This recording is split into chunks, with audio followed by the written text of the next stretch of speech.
Te invitamos a conocer de otra forma algo más sobre la actualidad, personajes, temas de interés, debates, charlas y entrevistas sobre todo aquello que nos preocupa y nos interesa. En Radio Esperantia creemos en la cercanía y en conocer otros aspectos de nuestro día a día. Un espacio sugerente, entretenido, cercano y siempre ligado al ciudadano. Revista de Radio Esperantia, otra forma de entender la radio.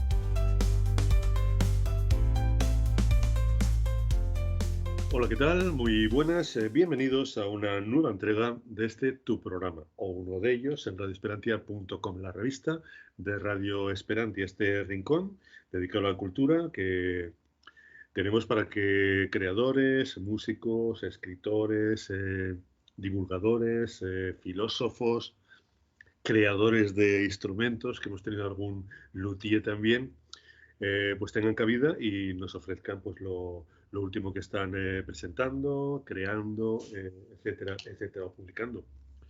Recibe el cordial saludo de Fran J. Saavedra desde la realización y presentación, y sin perder un instante presentamos al invitado que nos va a acompañar los próximos minutos. Es un buen amigo, el amigo Sergio Solsona, él está en Valencia y ya ha intervenido en alguna ocasión porque es uno de los mayores expertos que yo conozco sobre el Santo Cáliz, el Santo Grial, el Cáliz de Valencia, que pues tantos ríos de tinta pues ha ido derramando en lo positivo y también en lo negativo. Ahora hablaremos de él. Pero bueno, me apetecía llamarlo porque ha surgido una noticia muy interesante y yo que también soy así muy curioso, pues me pareció interesante para que también pues llegara a tus oídos o te enteraras de qué iba la cosa, que es la aparición de un símbolo alquímico en el Santo Cáliz de Valencia. Pero de todo ello vamos a hablar en los próximos minutos y sin perder un instante, pues eso, agradecerle a Sergio Solsona que haya aceptado nuestra invitación y por supuesto por darle la bienvenida. ¿Qué tal, Sergio? ¿Cómo estás, amigo?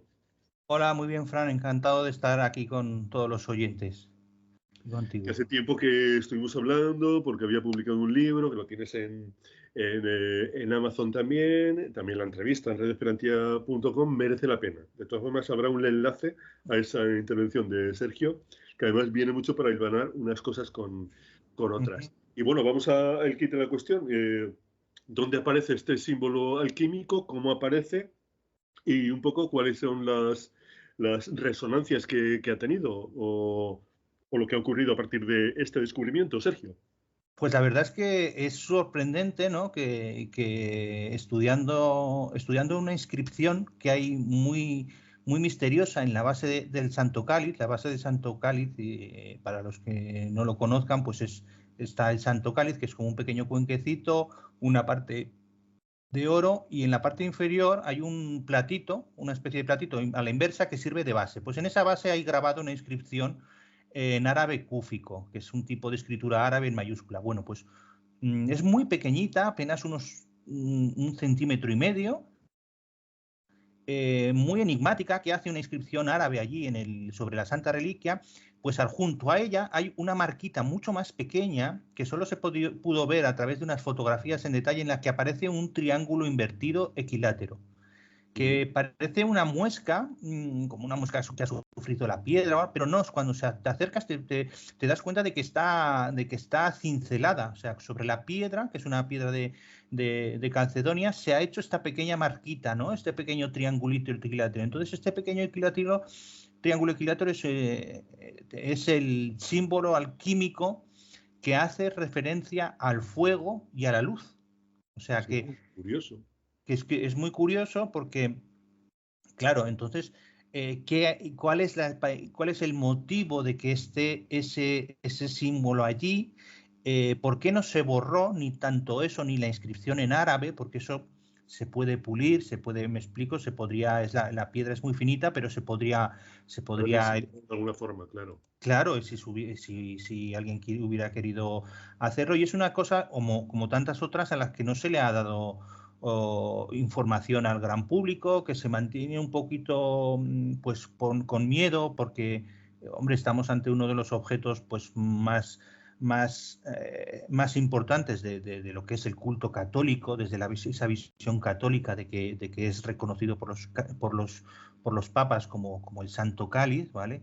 Se le dio un año jubilar, entonces eso parece que está muy afianzado y hay mucha devoción, pero claro, un símbolo alquímico, pues eso es algo que, bueno, a la ortodoxia más ortodoxia, pues le puede dar un poco de vértigo, porque siempre, claro, el concepto de Grial ha sido tan vapuleado desde el Código da Vinci, desde los nazis, hablando de los cátaros, o sea, se han dicho tantas barbaridades que si es un objeto pseudocéltico entonces, sobre todo desde el siglo XX, se han tomado esos textos de una manera muy nacionalista en muchos casos, tanto británica como alemana. Luego vino la psicología y entonces todo eso ha quedado una amalgama sobre el concepto de Grial que incluso, pues claro, a los muy creyentes, a los muy cristianos, pues parece que se ha utilizado para decir mentiras, para mentir, sí, para soltar, sí. Para soltar. Entonces, claro, la presencia de este símbolo alquímico, pues claro, es normal que cause algo de vértigo, aunque había alquimia cristiana y como lo veremos, tiene toda una simbología cristiana y es de una visión muy heterodoxa y muy medieval, o sea que no es nada que a lo que se debía de intentar acotar y de no hablar. Hay una curiosidad que al haber hablado de una inscripción en ese tipo de árabe, he estado pensando y había una, voy a decir disputa, pero bueno, no es para tanto, porque luego se descubrió que era una traducción falsa la que había llevado a la creencia de que el cáliz podía ser el de el San León, el cáliz de Doña Urraca. Pero por lo que yo tengo entendido, Sergio, y corrígeme si me equivoco, el cáliz que está en Valencia no ha tenido relación con los árabes en ningún momento de la historia, porque fue, recordemos, llevado desde Roma por San Lorenzo, Huesca, pues en la zona de los Pirineos, el monasterio de San Juan de la Peña, etcétera, luego en Valencia, y a todo esto pues iban un poco intentando que los árabes en su ocupación de la península pues no llegaran al Grial. De hecho, por eso estuvo durante mucho tiempo en San Juan de la Peña, que es un lugar bastante complejo para llegar. Es ahora complejo, que tiene carreteras, pues imagínate en el siglo XI o X, que tendrías que ir ahí en medio de la montaña, y ya no te digo en pleno invierno con todo nevado. Entonces, me llama la atención eso, que aparezca un símbolo árabe en un objeto que, según tengo entendido, no ha tenido ninguna relación con el mundo árabe. ¿Me puedes explicar esto? Sí, es muy curioso, ¿no? Que aparezca. Pero claro, aquí, como ocurre con el Santo Cáliz el cáliz de Doña Urraca, la copa de Doña Urraca, sí. Cometemos un concepto que se llama presentismo. Me explicaré. Cuando nosotros hablamos de escritura árabe es una cultura, no es una religión. ¿Me explico? Por ejemplo, tenemos casos como un rey español que se llamaba Pedro I, que tenía una firma en latín, o sea, en escritura latina, y otra firma en árabe. O sea, el árabe es una lengua, no está adscrita a una religión. Entonces había muchas personas que eran árabes de cultura, pero cristianos de fe. ¿Vale? Entonces era un lenguaje, probablemente en la península ibérica en el siglo XI, que más personas sabían leer, tanto cristianos como árabes. Era como la lengua franca de ese momento, ¿no? Porque, claro, ese es el objetivo. Entonces, hoy actuamos desde el presentismo, pues si está escrito en árabe, el que lo ha escrito es musulmán. ¿Me explico? Sí. Igual que actúa en presentismo los que han investigado el cáliz del Santo León, que dice, bueno, y además lo que dices tú, o sea, hay una falsificación en traducciones, es un tema muy oscuro que siguen hablando sobre él sin ningún pudor, cuando se ha demostrado que las falsificaciones y los documentos en los que está basado es falso, y ellos entienden que Santo Grial es sinónimo de Santo Cáliz, Bueno, Santo Grial no nace como sinónimo de Santo Cáliz, no nace como sinónimo del cáliz que tuvo Jesús en la última cena. Eso no lo dicen los trovadores que hablan sobre el Grial. Es un concepto que se abre en el siglo XII dentro de lo que se da en llamar la literatura artúrica. Sí. Entonces, cuando sabemos diferenciar estos matices que desde el presente los entendemos como directamente lo mismo, Santo Cáliz es el sinónimo de Santo Grial o árabe es lo sinónimo que de musulmán, pues claro, la confusión está servida. Tenemos que mirar en ese tiempo cómo eran las montañas de San Juan de la Peña, cómo ese objeto allí, los trovadores del Languedoc, del sur de Francia, fueron hablando de él y que sí, y fijaros hasta qué punto que cuando Wolfram von Eschenbach nos describe el Grial, dice que hay una inscripción con letras celestiales, porque él no sabe identificarla como un latino, porque podría haber dicho una inscripción que dice tal, pero entonces eso aparece en el siglo XII con Wolfram von Eschenbach en los poemas. Y cuando los alemanes, que son los que más meticulosamente han estudiado este tema, les llega el conocimiento de que en los años 60 se descubre esta inscripción, ellos automáticamente dicen, puñetas, es exactamente lo que está describiendo Wolfram von Eschenbach. Hay una inscripción mágica en el Grial, una inscripción mágica junto a la que ahora se ha descubierto un símbolo alquímico que la hace más mágica todavía. ¿Y está datada? Sí está datada y pertenece también a este siglo XII a través de datación comparada, lo que me refiero a la inscripción. Ahí tenemos restos en la península de estas grafías, cómo se escribían o porque dijéramos la grafía, el árabe en mayúsculas va cambiando a lo largo del tiempo y se puede identificar, dependiendo de qué siglo es, cómo se escribe. Entonces, pues por esa comparación que podemos decir, como no tenemos el hecho documental, yo hice una inscripción en árabe sobre el Santo Cáliz, no tenemos ese referente documental, pues por datación arqueológica, pues la tenemos documentada en ese siglo XII, que igualmente es el momento en el que nacen todos estos poemas. O sea que ahí hay un boom en toda Europa, empieza a hablar de un objeto mágico, un objeto que está escondido en una montaña, en lo que llaman un castillo y que tiene una inscripción. O sea, hay muchos paralelismos para decir que el objeto que dio origen a la leyenda, independientemente de identificarlo o no con la copa que tuvo Jesús entre sus manos, fue el Santo Cáliz de Valencia. El Santo Cáliz de Urraca no generó ninguna leyenda, ningún trovador, ni encaja en ningún momento con lo que nos describe Wolfram von Eschenbach. Ni Cretin de Troyes, ni ninguno de los autores que comenzaron a hablar de una cosa que, claro, ha pasado a un mundo mágico. Oficialmente la gente entiende que eso no existe, pero hoy podemos demostrar que sí que existió. Exactamente. Y tengo una curiosidad, no sé si te voy a meter en camisa de once varas, pero tú que eres experto en el Grial, ¿tienes alguna interpretación sobre el hecho de que esté ese símbolo alquímico ahí mismo? ¿O de momento Claro. lo estás pensando? A ver, es una interpretación, lo que tengo es una demostración, ¿vale? Una prueba empírica, no una hipótesis, sino una prueba empírica que es bajo la ciencia lo irrebatible. ¿Me explico? Si tú haces matemáticamente que hay una reacción química, cuando tú la demuestras físicamente y ocurre lo que tú matemáticamente, eso es ciencia, ¿vale? Bueno, pues esa inscripción tiene una particularidad que fue descubierta ya también por un investigador hace unos años, y es, a ver si me explico, si pusieras un espejito sobre esos símbolos que hoy podemos ver sobre sobre esa piedra, esos símbolos se invierten con una visión especular, como de las derechas, de las izquierdas, arriba abajo se invierte, y ya no es árabe cúfico, sino que se puede interpretar como hebreo en mayúsculas. Fijaros bien, hay veces que para que la gente lo vea, ¿tú te acuerdas cuando en las calculadoras poníamos 0808 y cuando giramos se lee bebé? ¿Te acuerdas de esos juegos? Pues esto es algo similar, ¿vale?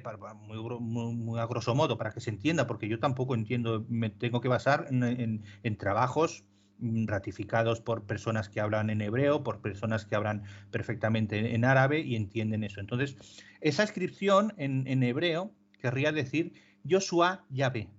O sea, Jesús es Dios. ¿Vale? Jesús, Dios. Eso es lo que diría en esta visión especular. ¿Y qué es lo que dice en la versión original en árabe? Pues según muchas investigaciones, aunque eso está siempre en debate porque es un lenguaje más simbólico que un lenguaje tal cual, diría Alá Yeshua. O sea, es una inscripción que dice que Jesús es Dios tanto en hebreo como en musulmán. En esa visión especular. Pero claro, un espejo, ponían un espejo delante de esa inscripción para que apareciera la versión especular. Y es ahí donde este triángulo equilátero del símbolo de fuego y de luz cobra todo su sentido. Lo que propongo yo es que el Santo Cáliz de Valencia no tenía en aspecto en el siglo XII, no miremos con los ojos de hoy que vemos un objeto precioso con sus asas y tal, sino tenía el aspecto de los copones, de las copas de bendición del siglo XII. Esas copas solían ser semiesféricas. Entonces, lo que yo propongo es que la pieza que hoy hace de base estaba invertida hacia arriba, formando un plato. ¿Vale? Tengamos en cuenta que una de las primeras definiciones que se hace de grial es la de que es un plato.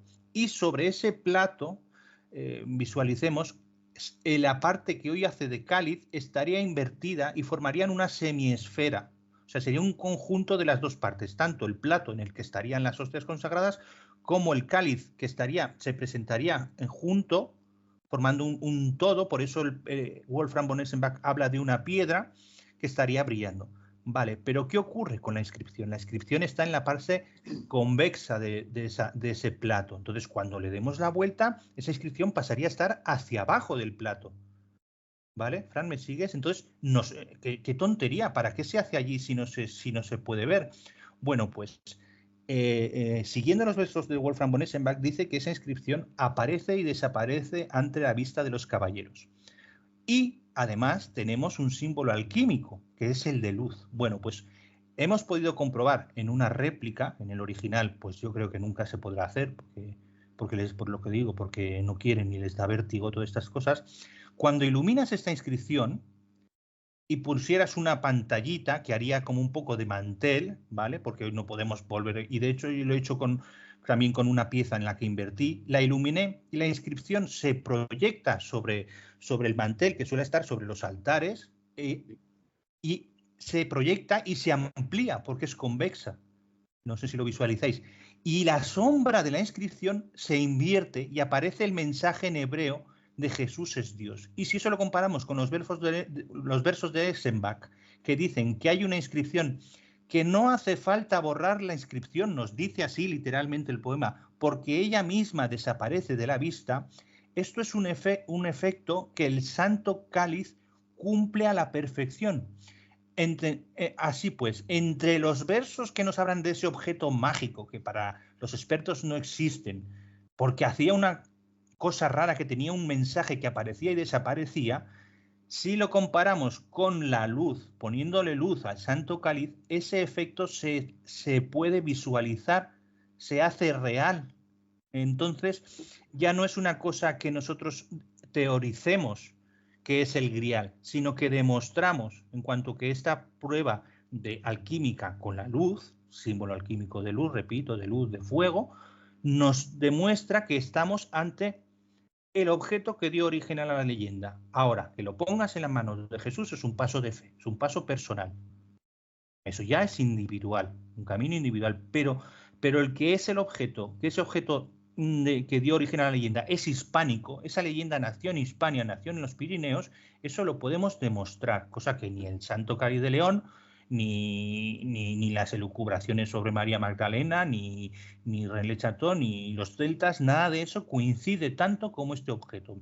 O sea, el concepto del grial es un concepto cristiano que nace de este momento histórico en el que en esta abadía fortificada entre montañas, en San Juan de la Peña, había este objeto. ¿Por qué? Porque lo podemos demostrar empíricamente, en cuanto que el objeto puede ratificarse como el que dio origen a la leyenda. Y además hay hechos que corroboran el tema. Quiero recordar que hace bastante tiempo entrevistamos a Ana Mafe y también a un catedrático, que ahora no me recuerdo, Rangel, ¿puede ser? Sí, Songel, sí. Pues que estuvieron ahí pues, investigando y nos dieron datos que corroboran que, bueno, que el cáliz que estuvo durante un tiempo en San Juan de la Peña y que ahora está en la Catedral de Valencia, pues es al que se refiere la entrecomillada leyenda del Santo Cáliz desde pues Efectivamente. desde que Efectivamente. ¿Qué te iba a decir, Sergio? Y todas estas noticias sobre descubrimientos que van corroborando la verosimilitud del Cáliz de Valencia, ¿cómo se lo están tomando los, digamos, los que no están tan de acuerdo con llevar a luz esta leyenda o asimilar que poquito a poco los hechos van dándonos la razón a los que confirmamos hace tiempo que el Cáliz de Valencia es el que pues es el protagonista de la Ruta del Santo Grial, pues prácticamente por la mitad de la Comunidad de Valencia y también de Aragón y todo esto. Hay supongo que contrarios a que todo esto vea la luz, ¿no, Sergio? Sí, aquí nos encontramos entre dos visiones del mundo y esas visiones son un poco enfrentistas, no sé por qué. Una es el situarlo en la mesa de Jesús, ¿vale? Que esa es la versión católica y eso requiere otro tipo de análisis. Y otro es el situarlo dentro de una tabla redonda protegido por unos reyes y situarlo dentro de poder decir que es el Grial. Son dos conceptos diferentes. Para los de la versión católica, que ya han podido hacer muchos documentales y ahí se afanan en decir que San Lorenzo trajo aquí el cáliz y no sé qué, pero se olvidan de toda esta visión. Mientras que quienes más han estudiado esta visión literaria, al estar compuesto por personas muchas veces no creyentes, la interpretación que es de estos versos oficialmente bajo este academicismo se sigue dando es que son un mito, entendiendo como un mito, como una mentira, como una pura fantasía. Mientras que los otros no quieren hablar de que hay un símbolo alquímico, de que está relacionado con el rey Arturo, de que está relacionado con este mundo, está relacionado con los templarios también, y eso no lo quieren enfatizar bajo la visión católica. La otra banda, el otro bando en este enfrentismo absurdo, pues no quiere dar luz a todo esto, porque para ellos son paparruchadas. Esto está hablando de esoterismo, de un mundo mágico, de un mundo simbológico y no de un mundo histórico hispánico, porque yo siempre digo, si esta pieza estuviera en Londres o estuviera en París, el Grial no sería un objeto inalcanzable, no sería un tótem que está allí como una cosa mental, no, dirían este es porque estaría en Inglaterra y les encajaría todo, pero como está en Valencia, pues juegan al enfrentismo, porque España entramos muy rápido, es que el Cáliz de León, no sé qué, enseguida nos buscarán el enfrentismo, saben que es nuestro punto de... Y para los católicos no quieren que sea el Grial, y para los no católicos o los más ateos no quieren que el Grial sea católico. Entonces, en esta pugna absurda en el conjunto no conseguimos ni que se nos escuche ni crear un relato convincente, porque, repito, que San Lorenzo trajera a San Juan, a España, a proteger las reliquias de Roma, es un concepto que se dice ya en el siglo XII y que está representado en capiteles y es una cosa que, bueno, San Lorenzo, que trajeran el Santo Cáliz, es una cosa más, entra un poco dentro de la fe, aunque la arqueología nos corrobore que ese objeto era una copa de bendición del siglo I, que esa copa estuviera en manos de Jesús es un paso individual, mientras que ese conjunto fuera lo que diera origen a la leyenda, eso es empírico, eso se puede demostrar. ¿vale? Esa es un poco la diferencia y esos dos bandos y ese enfrentismo absurdo con el que no queremos avanzar, porque unos no quieren que se hable de católicos y los otros no quieren que se hable de símbolos alquímicos, y entonces como nadie quiere tener esta visión global, los academicistas por vergüenza y los otros por miedo, pues no entramos en que el de León o el de el Santo Cáliz de Ocebreiro o el de Santo Catino de Siena. ¿Por qué el de Valencia es especial? Pues porque cumple todas esas características, no por algo Y una pregunta, Sergio, ¿qué argumentos esgrimen los que están pues en contra de la leyenda del Santo Grial de Valencia? Pues como ya desde el siglo XIX se están reinterpretando estos versos desde una visión simbólica, pues ellos se basan en esta interpretación que los supuestamente expertos en literatura medieval han dado al surgimiento de este tipo de literatura, de que se están hablando de mitos, de que los trovadores ya en ese momento se han desligado de la obligación que tenían hasta ese momento y posteriormente de basar sus hechos en sus creaciones en hechos históricos, ¿vale? Y creando leyendas. Entendemos que el Cid es la leyenda, o sea, los versos del Cid es la leyenda que se crea hacia la vida de Rodrigo Díaz de Vivar, ¿vale? Pues como eso ya se ha desvinculado, ellos siempre dicen que eso es pura fantasía y que esas similitudes son elucubraciones o cosas sin fundamento, que decir que Anfortas era Alfonso I el Batallador, eso no es histórico, y entonces ellos lo desprestigian por esta parte, y también desprestigian por otra parte, que como hay tantas falsas reliquias, pues esta es una más de las falsas reliquias. O sea, no todos los lignum crucis que existen, ni todos los huesos de San Lorenzo son realmente piezas que soporten la historicidad. Pues esto es lo que dicen, que esta es uno más de los que mienten, ¿vale? Para los ateos, mientras que para los creyentes esto es el cáliz de Jesús y esto no se toca y no se puede hablar de alquimia y la última cena de Jesús. Bueno, y en cuanto a la difusión documental, pues estamos en inferioridad de condiciones, porque mientras los que están atacando esta leyenda o están en contra de esta leyenda tienen todos los medios y hacen un montón de documentales continuamente, sean buenos, malos, regulares, pero que están allí, pues los que creemos que se debe difundir la verdadera historia de la leyenda del Santo Grial, pues los medios que tenemos se cuentan con los dedos de una mano. Claro. Diferencia, Sergio, entre unos medios y otros, y por qué lo que prima es precisamente la teoría contraria a la del Santo Grial, que a mí me parece sumamente curioso.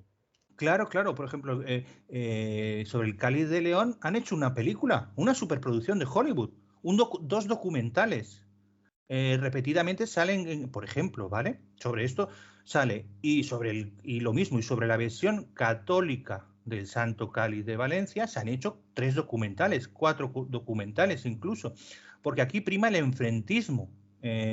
No quieren que estemos unidos, quieren que los de Valencia estemos enfrentados con los de León, los de arriba con los de abajo y los del Barça contra los del Madrid. Entonces, eso, porque así se benefician. Yo ya creo que es algo de eso, que la unidad, el hablar en conjunto sin temor, sin ocultar cosas, pues es lo que nos hace engrandecer nuestra historia. O sea, la cultura de los ingleses venía de España. Ellos contrataban a los sabios españoles para que les dieran clases de astronomía, para que les enseñaran a navegar, para que les enseñaran a construir barcos. Lo que pasa es que ahora vivimos en un anglocentrismo, angloamericanismo, en el imperio angloamericano, y claro, al estar bajo el imperio angloamericano, nosotros seguir siendo esos íberos, pues no no difundimos. Si somos íberos enfrentados, pues entonces mucho menos. Y los que queremos unir esas dos cosas no nos invitan a los documentales de Netflix, por ejemplo, último que hicieron, no nos invitan a los próximos que se va a hacer, porque no quieren que se hable de templarios, no quieren que se hable de caballeros, no quieren que se hable de literatura medieval. No sé, estamos un poco, es lo que dices tú, un poco cuando tú lo cuentas a las personas, dicen, oye, esto no es tan aburrido como lo de que las copas hebreas, oye, esto es decir que la tabla redonda, el lugar donde se creó esa leyenda universal fue en Aragón, que no fue en Britania, y eso es lo que llevo defendiendo desde hace unos años, con argumentos arqueológicos, como este que os digo de la inscripción y muchos otros, no vende. No sé por qué. Yo reconozco que hay que tomarlo con escepticismo. Cualquiera que nos oiga dirán, están diciendo estos de que el Grial existe. Eso es una cosa que yo he visto un documental de la BBC, por Dios, que salía ahí un señor hablando. Y yo les digo, sí, efectivamente, pero es que se han equivocado. ¿Por qué? Porque ese anglocentrismo, pues ellos no encuentran Camelot, no encuentran el Grial, no encuentran el Rey Arturo, por mucho que te lo vendan en películas. No tiene nada que ver con el Código Da Vinci, mientras que hay una superproducción del Código Da Vinci y un bestseller. Es una maquinaria de desinformación, y la información, la verdad, siempre es más difícil de vender. Exactamente. Y tú que estás todo el día investigando, buscando noticias, buscando nuevos indicios, como este que nos has comentado, ¿qué es lo que más te duele acerca de lo que está ocurriendo, a tenor de lo que acabamos de comentar, esa diferencia entre tratar de una forma un tipo de hechos y tratar de otra forma, pues hechos que a veces pues, no se tienen tan en cuenta, Sergio? Pues a mí lo que más me duele es como yo vivo en Teruel y yo he visitado esos castillos donde estaban los reyes, el rey Arturo, y yo he visitado con los libros en la mano Camelot y cómo identificarlo. Y cuando tú llegas allí y ves cómo están esos pueblos y ves que este camino del Grial, si se uniese a los templarios, si se uniese a este mundo mágico de caballeros, que no dejaban de ser caballeros que luchaban por la fe cristiana, esos pueblos se revitalizarían. No es una cuestión que digan, joder, es que Sergio es un cabezota y está aquí. No, es que eso debería estar funcionando ya, pero no va a funcionar porque la mentalidad del europeo del siglo XXI ya está muy escarmentado de las mentiras que se han hecho sobre reliquias. Y muchas reliquias son un poco absurdas, pero la fe en los caballeros de la tabla redonda, en Perceval y en todo ese mundo sigue existiendo. Entonces, eso se puede utilizar perfectamente para generar esta ruta. Y esto es para esta industria, que es lo que debería de ser. Esta industria, y que en la catedral no les interese hablar del Grial. Bueno, la catedral la llenan todos los días, pero es que los pueblos por los que pasan la ruta del Santo Grial se llama Ruta del Santo Grial, y el Grial es un objeto que nace en la literatura artúrica, no sé, aunque alguien lo quiera hacer por motivos religiosos que me parecen loables, igual que ocurre con el Camino de Santiago, debemos de poner en valor esa industria. ¿Quién en el mundo no quiere ver Camelot y los castillos en los que estuvieron los caballeros de la tabla redonda? Fran, dime quién no quiere hacer ese viaje y acabar ese viaje contemplando el Santo Grial. Pues eso, todo el mundo que va para allá. Todo el mundo, pues ¿por qué lo ocultamos y nos da miedo? Pues un misterio que todavía yo sigo intentando descifrar. Pero bueno, hay tantas cosas que no entiendo que muchas veces intento olvidarme al intentar pues no conseguir nada. Pues, pero bien, para mí me parece una locura que no se aproveche un diamante en bruto, que además generaría un montón de ingresos y mucha vida a pueblos en los que se quejan que hay pues una despoblación furibunda, en fin. Claro. Entonces yo comprendo, no se puede invertir sobre el Santo Grial, porque eso es un concepto, me puedo quedar en ridículo como político el decir, no, pero es que, señores, primero inviertan en difusión, en explicar, en fundamentar todo el discurso, ambos discursos, el católico y el literario, para convencer a la población. Y luego podrán invertir, sin que nadie les diga, oiga, porque se ha gastado dinero en hacer una ruta del Grial cuando no sabemos si sabemos que es el Grial. ¿Por qué? Porque hay una inscripción que aparece y desaparece, hay unos caballeros, están fortas, sabemos todo eso. Y el camino religioso, el paso de fe, eso ya es individual de cada uno. Ojalá el camino ese sirva para dar ese paso de fe. Que para quien lo quiera hacer, pero debemos de abrirnos, no debemos de copar un discurso que habla de templarios, un discurso que habla de alquimia, oscurecerlo y hablar solamente de San Lorenzo. Está muy bien la tradición laurentina en Huesca y es importante, pero hay que saberla vender y enmarcarla en donde corresponde. Sí, sí, sí. Una cuestión que tenía aquí apuntada. ¿En qué territorios son más voluntariosos a la hora de materializar todo esto que estás proponiendo? En Valencia, me refiero a toda la comunidad, en Aragón, que son los territorios por donde atraviesa la ruta del Santo Grial, o fuera de estos territorios.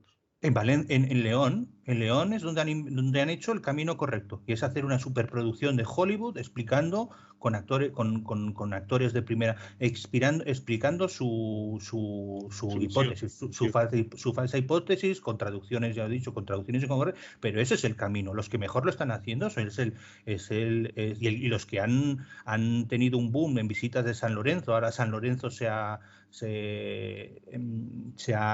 el monasterio, donde digo San Lorenzo, el monasterio el monasterio de León se ha remozado gracias a los beneficios de aumento de visitas que hay para ver el Santo Cáliz de Doña Urraca. O sea, los que mejor lo están haciendo ahora mismo es las personas de León. O sea, chapó para ellos que han conseguido hacer una superproducción de Hollywood, un documental bien argumentado y chapó para ellos. Bueno, han falsificado traducciones y documentos. Bueno, pero si ellos también tienen ese problema. Si alguien ha mentido con un objetivo positivo, pues, pero es que nosotros no estamos mintiendo.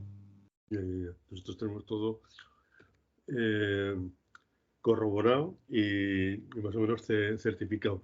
¿Y qué más podrías añadir sobre esta situación tan compleja que estamos viviendo entre unos, otros, que no termina de materializarse lo que pretendemos hacer, etcétera, etcétera, Sergio? Pues no sé, la verdad es que yo ahora estoy un poco sorprendido de cómo se actúan muchas autoridades. Se ha quemado dinero institucional haciendo esculturas, haciendo eventos que no tienen ningún efecto sobre el territorio. Y sí, se intenta quemar de vez en cuando unos cuantos miles de euros en una escultura o Europa ha conseguido para que en un pueblo reciba una pequeña subvención para hacer un centro de interpretación sobre el Grial, o ahora en Valencia se quiere hacer un museo, pero si eso no se engloba dentro de un discurso coherente que, repito, englobe la visión cristiana o más católica y esta otra visión que podríamos llamar más, yo no digo más cultural, podríamos llamarlo, si no se hace esa unión, no va a funcionar nada. O sea, es quemar el dinero. Pueden coger esos billetes y quemarlos en vez de hacer la escultura en la plaza del pueblo y por lo menos se calentarán, pero una escultura de hierro puesta individualmente en un pueblo no va a generar que las personas de ese pueblo se beneficien económicamente. Exactamente. Y a ti te veo muy activo en las redes sociales últimamente, bueno, de siempre, pero desde que te conozco. Y me gustaría preguntarte, ¿tienes algo en mente, algún libro, alguna publicación, algún documental, algo en torno al Santo Grial? Cuéntanos. Pues ahora estoy trabajando para poder hacer una publicación dentro de lo que una revista académica. Me está costando un parto porque yo soy más literario que científico, en lo que todo esto lo ponga negro sobre blanco con las referencias adecuadas, de una manera académica. A ver si lo consigo publicar. Pero me está costando un parto porque yo soy literario. Yo me gusta relatar, me gusta contaros historias, cuentos. Este es un cuento más, el de estos caballeros de la tabla. y vestirlo intentarlo argumentar, pero ahora lo estoy haciendo de esta manera, esta manera de escribir tan absurda que es la academicista, pues para intentar a ver si el academicismo ateo recalcitrante, están los católicos recalcitrantes y los ateos recalcitrantes, ambos dos bastante duros en sus postulados, intentar entrar, porque intentar explicarles que estos son interpretaciones del siglo XIX. Las interpretaciones del XXI tienen que ser diferentes a las del XIX de esta literatura. Y evidentemente hay un componente simbólico, alegórico, pues embellecedor de ese mundo caballeresco, que es lo que, bueno, esa transformación entre lo que es contar un cuento y contar una fantasía, pues estas personas estaban en entremedio, ¿no? Pues y ahí se fusionaron de la realidad histórica y un poco de las alegorías que esa realidad histórica podía generar, lo que crea este mundo, ¿no? Y en eso estoy. Me está costando un montón el hacerlo ahí blanco sobre negro, a ver si lo puedo publicar ya en una revista científica ya para que me rebatan científicamente, igual que se rebatió científicamente el concepto del cáliz de Doña Urraca, pues a lo mejor alguien sale y me rebata. Vale, pero podremos entrar en el mundo académico. Es que el mundo académico ahora nosotros nos está viendo como unos frikis ultracatólicos. Esa es la visión que dio el último documental de Netflix. Una cosa de fanáticos católicos. Como el catolicismo, pues constantemente es una de las religiones que se les está pegando en los medios de comunicación y tiene muchos errores, muchas cosas. Bueno, pero como todas las estructuras religiosas, ¿vale? Pero tendremos que aprender a sacar pecho y a unir visiones y no vivir del enfrentismo regionalista ni de las dos Españas estas absurdas que nos quieren vender. Exactamente.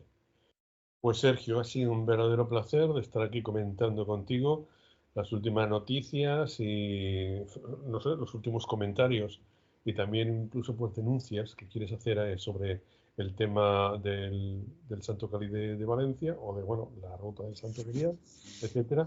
Y lo que te digo siempre es, si tienes cualquier información, cualquier nueva noticia interesante relativa al cáliz que nos la quieres que la quieras dar a conocer, que ya me trabo ya hablando tanto, pues nada, que estamos aquí abiertos para seguir charlando contigo. ¿Te parece? Muy bien, Fran, muchas gracias. Pues despedimos al amigo Sergio Solsona, tienes todos los enlaces. Te pondré también enlace a la entrevista que tuvimos hace unos meses con él, por el libro que ha publicado, un libro muy interesante que te recomendamos, y nosotros hacemos lo propio. Recibe el cordial saludo de Fran J. Saavedra desde la realización y presentación, y ya sabes que esta emisión, este programa, ya lo tienes en la emisión convencional de radioesperantia.com, lo tienes en formato podcast, tienes los audios, y desde hace una temporadita, pues también está en el canal de YouTube de radioesperantia.com con imágenes que vamos sacando con inteligencia artificial y en este caso también con todas las que nos está facilitando el amigo Sergio Solsona. Recibe el cordial saludo de Fran J. Saavedra. Hasta la próxima y, como digo siempre, a ser moderadamente felices. Muchas gracias. Radio Esperantia, otra forma de entender la radio.